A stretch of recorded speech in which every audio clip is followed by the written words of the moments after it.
So I'm going to talk about the movie that blows Inside Out of the fucking water. And that is Wolfguy, Enraged Lycanthrope. So I first discovered this movie from IMDb recommendations. And the cover, first of all, it's called Wolfguy Enraged Lycanthrope, which is an awesome name. Second of all, the cover is this Japanese guy holding a gun. There's an explosion behind him. There's like another picture of his face with his eye having like a red glow. And there's like some woman on the ground with her titties out. And I'm like, I have to check this out. So I found it on the Internet Archive, because I guess it's just public domain now. And Kat and I watched it together. And this movie kicks ass. This is awesome. So this is a 1970s Japanese exploitation movie. And there's something really curious about this, because I've looked around at other movies like that. And there's something really interesting. So if you aren't really familiar, exploitation film refers to a kind of, it's not really a genre. It's sort of just like a style or a certain category of movies that I don't know if you'd say are really made anymore. But they were definitely a thing in like the 70s and the 80s. And they were basically movies that existed to exploit niche audiences or interests. And when I say exploit, I mean that is a very specific word that I'm using, because it's not just there's certain things that are really niche because they love those things. The people who make them love them. Exploitation movies are like some guy with money, some producer says, make a movie about this, make a movie that's got this. It's like the movie version of clickbait. Or just something that's, highly clickable, that kind of style.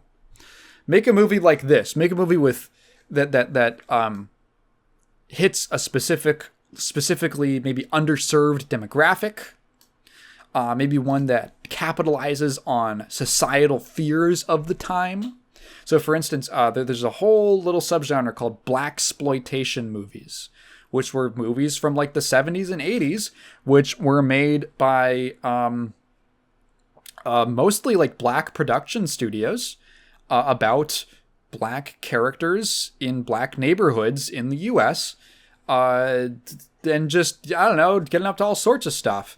And that was called blaxploitation because it was exploiting an underserved demographic in movies, an underrepresented demographic, which was black people. The majority, if you go to the 70s, the majority of big Hollywood movies at that time are, like the dramas or the comedies or stuff. It's like 99% white. There's all these other races, and like, hey, maybe they want to see a movie with them on the cover or something. Let's pump out a bunch of movies. All about black people. I've seen quite a number of blaxploitation films because my dad and I used to watch them on TV, so I have kind of a soft spot for them. There's because of the way that they were produced and the sort of intentions behind them, they're kind of this like hotbed of just bizarre shit, because they're basically being sold on a poster. They're selling you the poster. The poster and the title. They say, hey, Pam Grier, she's a hot lady and she's black and she's on the poster and she's going to be kicking ass and fighting crime vigilante style. And you're like, oh shit. And then you go and you watch Foxy Brown. And like, that's what they're selling. It's super hook. It's all about the hook, right? So when you get to the actual execution, sometimes it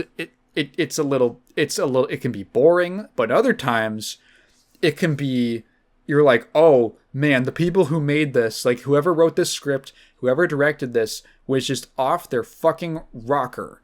They did not get here. Like a lot of people get certain positions because they're marketable. They're kind of safe to an extent, a studio or a producer picks them because they're like, yeah, I think that you can write a script that is going to have enough mainstream appeal to get me a return on my investment. And then you look at these and it's like, dude, that's already done. We fucking made the poster already. Just get whoever. Get whoever. They don't care. They could be talented. They could be a nut job. They could be both.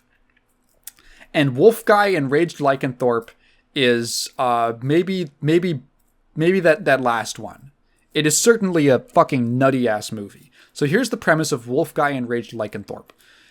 It is technically based off of a manga / series of novels called Wolfguy, which is about a high schooler, like a high school exchange student who is the last member. He is the last surviving member of his werewolf clan, and he's going to Japanese high school, and things happen. He turns into a wolf. It actually got a reboot in like 2007 or something as a manga. There's like a somewhat popular meme that I've seen a couple times of, it's like 2 panels, and it's like a girl saying woof, and then to the dog that she's talking to, or like the wolf she's talking to, and he goes, "You don't understand." Apparently that's actually edited, but it comes from the rebooted manga. So it's based off of that. This movie is supposed to, this the 70s version. The movie is basically Wolfguy grown up, and it's the edgy, mature, gritty adult Wolfguy story. It has got absolutely everything when you think of a 70s exploitation film. It's got crime, the Yakuza, insane violence, sex, nudity, rape, fucking drug use, and a little sprinkle of supernaturalism there. Oh, fucking government conspiracy. There is so much in this film. It's also an hour and a half. So I'm going to summarize this movie. Okay, so Wolfguy is just driving down the street one day, or walking down the street sometime at night in some city. I think that he's in Tokyo. Walking down the streets of Tokyo at night, this guy starts running around and screaming about like a tiger that's chasing him. Wolfguy's like, "Hey, what the hell is up, man?" And this guy's like, "The tiger, she put a curse on me," or something. And Wolfguy's like, "What the fuck?" And then you go to the POV of the guy, and he's like seeing a vision of like, it's like stock footage of a tiger that they've made like half transparent, and they're like zooming in on over the frame. It's awesome. And then he explodes into wounds, like huge wounds just open up all over his body, and he explodes. And Wolfguy, he's like a very classic Japanese stoic protagonist. He always looks at everything. He never has a real emotional reaction. He just kind of looks at everything with a vague look of concern. That's just his expression. The whole movie is just, so he gets called in for questioning because he's the only person who saw this happen, because he followed this guy into an alley to try to help him. And the commissioner is like, trouble always follows you, Wolfguy.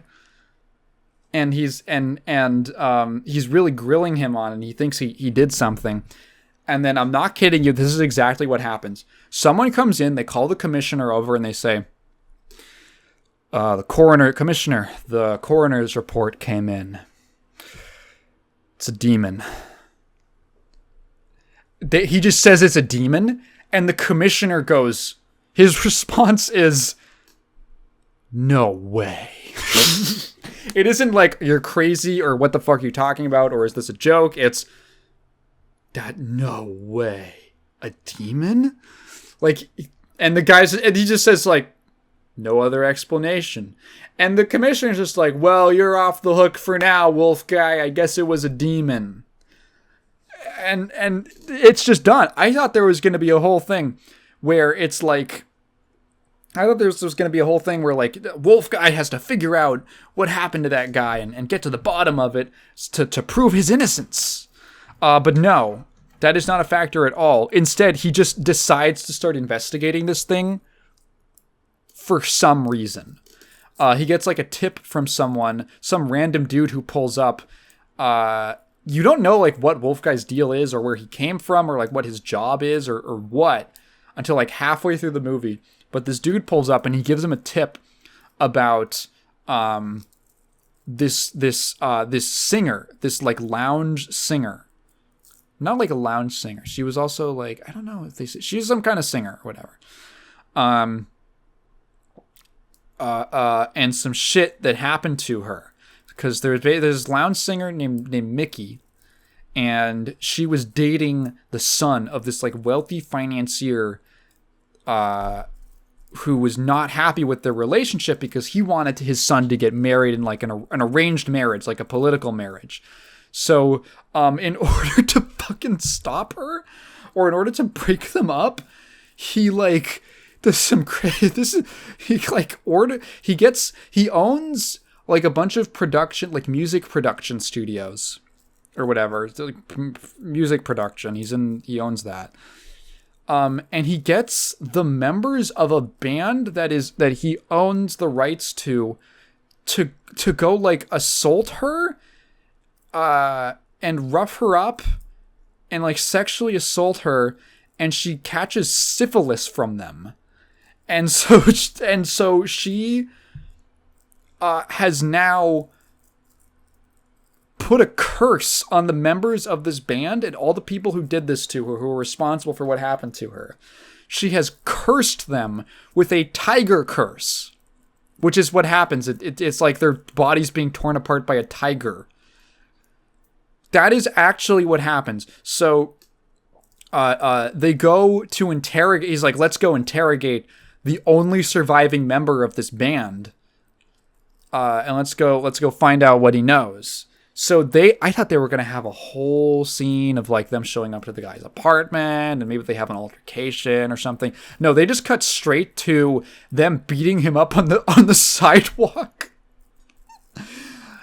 And like, what do you know? And it's like, oh, we are just skipping through time. They get ambushed by Yakuza guys, these thugs, and Wolfguy starts like fighting them off, and he gets cut. He gets a cut like on his hand or something, and he looks up at the moon, and you're like, uh-oh. But no, he doesn't go crazy mode. He doesn't go crazy on them yet. So he ends up escaping because this random white woman... Okay, so Wolfguy has a power that is never explicitly like explained, but he has a power which is that anytime he's in danger, there's like he sends out a distress signal, and young, beautiful women come to rescue him. So this random white lady shows up on a motorcycle and like picks him up, and he goes, all right. And he just drives off with her to get away from these thugs. And then she takes him to like a hotel, and then they have sex for some reason, and he's like, why do you want to have sex with me? And she drops this line that's like, because you smell like an animal. I'm a woman, and tonight I need an animal. And he's like, all right, you say so. He doesn't give a fuck about anything that's going on. So he just, what does it even cut to? He ends, you go to the singer, Mickey, who is like performing at this like strip club. And she's just singing. She's just doing a little performance, but she's singing this song about how like a woman's claws are like a tiger, and it about how she's just like killing men and shit. And all the patrons of this strip club are like getting mad because it's the least sexy song ever, and they're like throwing newspapers at her. So Wolfguy just kind of storms in backstage and finds what I think is happening is that the manager is like roughing her up, like beating her up for doing that. And Wolfguy just like punches him and hits him with a chair, and then puts the chair on top of him and sits down on it. And then he's like, I'm gonna help you. Come on, let's go. Let's bounce, Mickey. So they go to what the fuck even oh, he takes her to a I don't even know what he wants, what he's trying to do. He takes her to a casino that's obviously operated by some Yakuza, and he sends her in, and she goes in and meets the guys, and they're like, what the fuck are you doing here? And they take her to a back room, this big back room, and she's like, I just need cocaine. Please, just give me some cocaine. I need crack. And they're like, all right, what do you want? Okay, cool. What the fuck? And she goes, the Wolfguy is outside.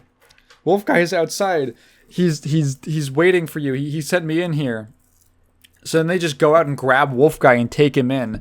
And they reveal that in this room, for some reason, I don't know what, were they expecting him or something? Literally, the guy just pulls open a curtain, and the guy who gave him the tip about Mickey is being hanged, he's actively choking on a noose, he can't have been there for that long. And there's also that dude that they beat up, the mob member, the band member, who's just tweaking out. He is freaking out about the curse. So Wolfguy has this little fight scene where he's fighting off 20 guys at once, of course. And then they get distracted. There's a guy pointing a gun at him, and they get distracted by the band member exploding from the curse. And Wolfguy grabs the guy's gun and turns it around, and he's like, y'all, you guys are gonna explode too. I'm gonna go help my friend down and then kind of ditch him. And Mickey, you and I, let's get out of here, baby.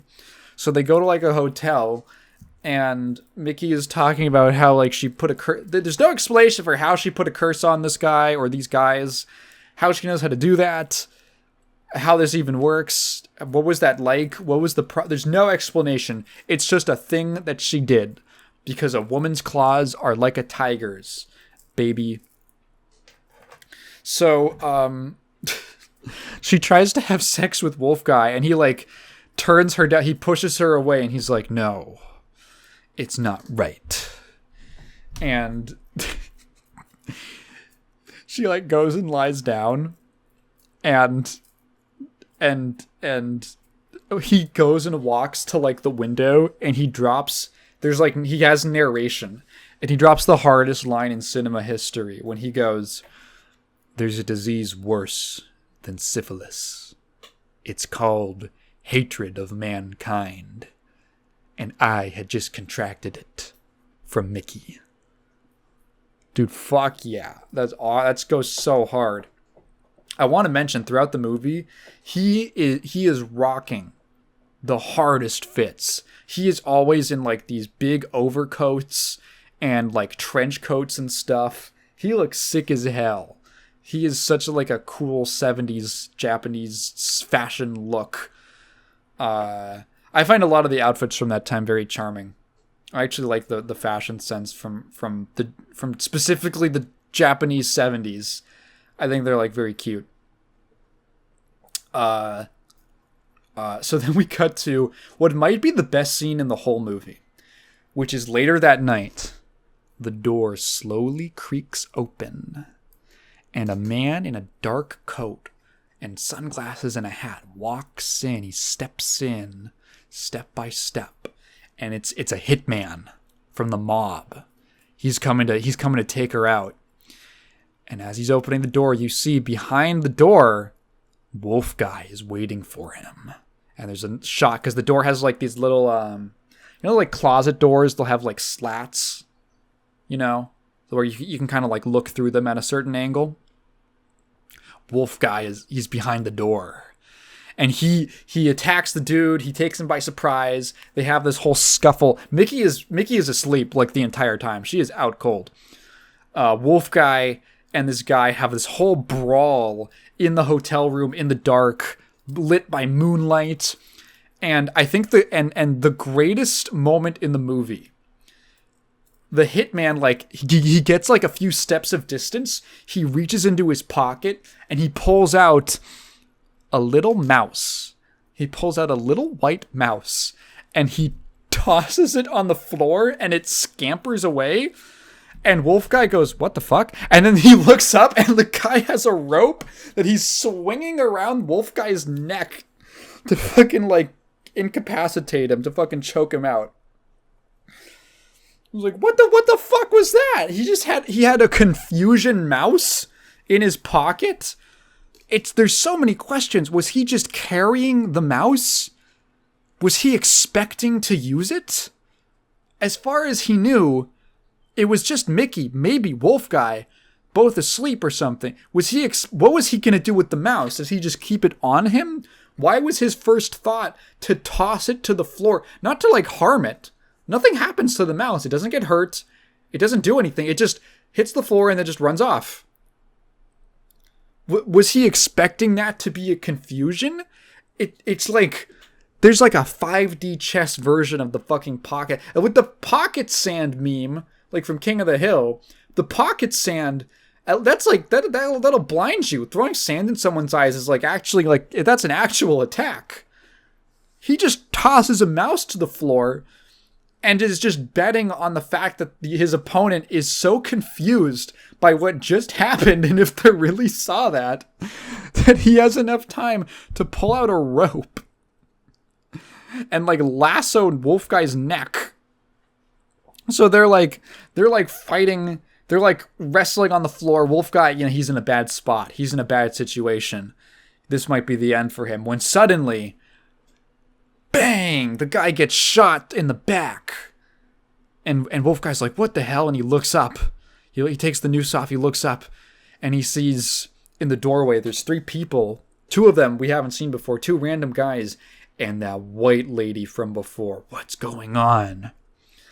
So this is officially the end. Mind you, this is like 40 minutes into the movie. All of this shit has happened. This is the end of the Yakuza storyline. Like, it really doesn't come up ever again. I think there's like one scene where Wolfguy goes and just kind of appears in the office of the finance guy who caused all of this and just kind of tells him that he's going to explode soon and then leaves. But that's like kind of it. That's actually kind of funny foreshadowing, because now begins the second half of the movie, which is a completely different storyline in which basically the government has they've learned about Mickey's curse. And now they're going to capture her to see what if it really works, if she can really kill people with her mind. And they kidnap the finance guy. He shows back up. They kidnap the finance guy and they have him like restrained on a table, and they're in like a padded room, and they tell her like to just kill him, to use her curse on him, and he explodes. You just see like the blood hit the ceiling. He explodes, and the people in the observation room are like, oh shit. So the government is now using Mickey as basically like the death note for them. So that then they're using her to kill their political opponents, which is like the weirdest turn of events. Wolfguy is the only other person who knows about all of this. And he's basically being held captive because they don't know what to do with him yet. And they go in and they're like, are you going to work with us? And Wolfguy's like, I only want you to free Mickey. I need you to let her go. She deserves to be free and deserves to be happy. And they're like, all right, fuck you then. And they start performing torture surgeries on him. There is like a gnarly, like 5-minute sequence of Wolfguy strapped to a bed, like an operating table, and them just cutting him open with pretty grisly looking practical effects. Just cutting him open and sticking shit inside of him and just messing his insides up. And it's fucking really gross. Kat had to look away for it. I could stomach it, but it was definitely like, what the fuck? So they're just doing torture surgeries on him with no anesthetic, of course. At one point they pull up, so like one of the dudes who like came in was there were 4 people who visited, who like took them away when they found them at the hotel. One of them, I had to pause the movie because he is the most Mexican looking Japanese guy I have ever seen. He looks like his name is Pedro Nakamura. They wheel that guy up on another like operating bed, and they start like exchanging blood between them. And it's like, okay, what? So there's this thing, right, where we get flashbacks to Wolfguy's past and to him as a little kid when his mother was raising him before they all got killed by like Japanese rednecks. And Wolfguy is told by his mom that on the 15th day of the lunar cycle, you will become invulnerable. You are just invincible. And there's a shot of him like in this cell, still with like an open body, like in his cell, and he looks up at the window through the bars. And he looks up at a window and he sees the full moon. And he looks down and he sees like his wounds healing and like all of his fucking guts like sucking back into his body and sealing up. And he like grabs the bars of his cell. He like rips the chains off, and then he grabs the totally not rubber bars and pries them open. And he escapes, and there's this whole escape sequence inside of this really like it's supposed to be like a secret military base, but it looks like Pee-wee's Playhouse with like yellow walls. It's so weird. And he's like running down a hallway. I think my favorite moment is he's running down a hallway and a trap door opens up underneath him. And it's not a very tall hallway, right? And he looks above him and he grabs onto these bars. For some reason, at this one spot in the hallway where the trap door is set up, there is also like the ceiling is raised up. There's like a cut taken out of the ceiling, and there's just like monkey bars, and he grabs them and they're actually electrified. So he just falls into the pit anyway. And it's like, why have the bars in the first place? If they're just going to be electric, why do that? It's completely unnecessary. So he's in this tough spot. He falls into like a lower level. He's getting ambushed by guards, and then White Lady comes and saves him. And she's like, "I love you, Wolfguy," because of course. And then she gets shot, and he's like, "You fuckers, you killed my white woman," and he runs off. And I'm like, okay, I forgot to mention. He has a dramatic fight on the way out with the Mexican Japanese guy, with Pedro Nakamura. He has a dramatic fight because now this dude is a werewolf. He's like a part werewolf, and they both wolf out. Unfortunately, there is no real special effects or makeuping, which is probably the most disappointing part. He doesn't actually turn into a wolf. But they both wolf out, and they like howl, and they have like this fight in the air. And the wolf guy just kills him in like one slash. It's a wash, dude. And the guy is like, cause he has this whole speech like before they fight. That's like, I am the only one who can defeat you. I am your alter ego. I am, the only one who can defeat a wolf is a wolf himself. And then he just dies in one hit. And he screams at the sky, and it starts raining and thundering. It's awesome. So Wolfguy escapes. And, with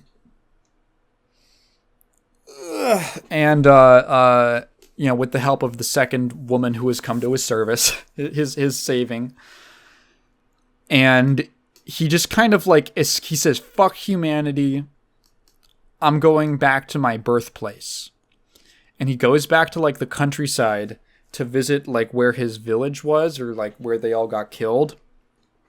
And he gets ambushed by the descendants of the same, the children of the same rednecks who killed his clan. And he's about to be be like, he gets captured and they're gonna like sell him off or something because they don't know he's a wolf. And then of course what happens, the distress signal goes out, and the only attractive young woman in this group betrays them, saves Wolfguy, and takes him away to like a remote cave in the mountains to help him recover from his wounds. And I'm like, okay, so now they're gonna have sex because that's what happens. But they start talking, and she tells him that her name is Taka, and he goes, Taka? That's my mother's name. So now it's like, okay, now it's too weird. Now it's too weird to have sex with her. I couldn't do that. And she goes, yes, because, you know, we're the descendants of those people who killed your clan, but the only members of my community